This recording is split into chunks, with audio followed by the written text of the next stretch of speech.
కురాలికి TDP నేతలు నివాళులర్పించారు. Road ప్రమాదంలో మృతి చెందిన టీడీపీ చిత్తూరు పార్లమెంటరీ మహిళా కార్యదర్శి డి శ్రీదుర్గ చిత్రపటానికి మంత్రి కొల్లు రవీంద్ర, ఎమ్మెల్యే గురుజాల జగన్, జిల్లా పార్టీ అధ్యక్షుడు సిఆర్ రాజన్ తదితర నేతలు నివాళులర్పించారు. సంతపేటలో జరిగిన కర్మక్రియల్లో పాల్గొని కుటుంబీకులను ఓదార్చారు. అపోలో హాస్పిటల్ డాక్టర్ల నిర్లక్ష్యం వల్లే శ్రీదుర్గ చనిపోయిందని వస్తున్న వార్తలపై ప్రభుత్వం విచారణ చేపడుతుందని తెలిపారు. బాధిత కుటుంబానికి టీడీపీ అన్ని విధాలా అండగా ఉంటుందని హామీ ఇచ్చారు మంత్రి కొల్లు రవీంద్ర.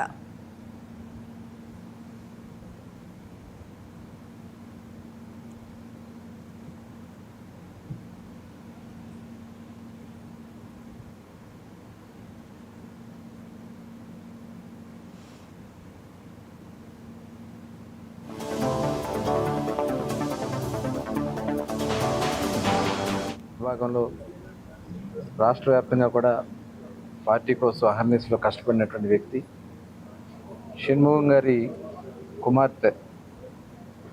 ఆమె కూడా తెలుగుదేశం పార్టీలో చాలా క్రియాశీలకంగా ఉంటూ జిల్లా మహిళా కార్యదర్శిగా సేవలు అందిస్తూ 21వ తారీఖు జరిగిన రోడ్డు ప్రమాదంలో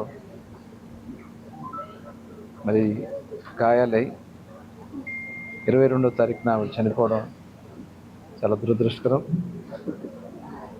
మరి ఈరోజు చిత్తూరు శాసనసభ్యులు జగన్మోహన్ రావు, అదేవిధంగా జిల్లా అధ్యక్షులు రాజన్ గారు, ఆర్టీసీ రీజనల్ చైర్మన్ పోల నాగరాజు గారు, అలాగే తెలుగుదేశం పార్టీ నాయకులు అందరూ కూడా ఈరోజు వచ్చి నివాళులర్పించడం జరిగింది. నిజంగా చాలా దురదృష్టకరం. మరి పార్టీకి సేవలు అందించడమే కాకుండా ఇవాళ ఇక్కడ చిత్తూరు అపోలో హాస్పిటల్లో నిర్లక్ష్యం వల్ల చనిపోయిందని చెప్పి మరి అందరూ కూడా చెప్పడం అనేది చాలా దురదృష్టకరం.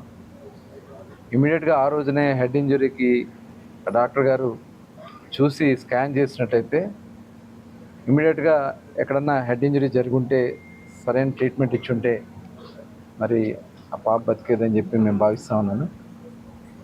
చాలా దురదృష్టకరం. చిన్నపిల్లలు చదువుకుంటా ఉన్నారు, వాళ్ళందరూ కూడా తల్లి లేని బిడ్డలు అయిపోయారు.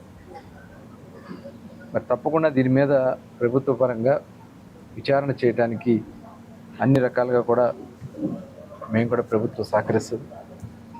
మరి బీసీ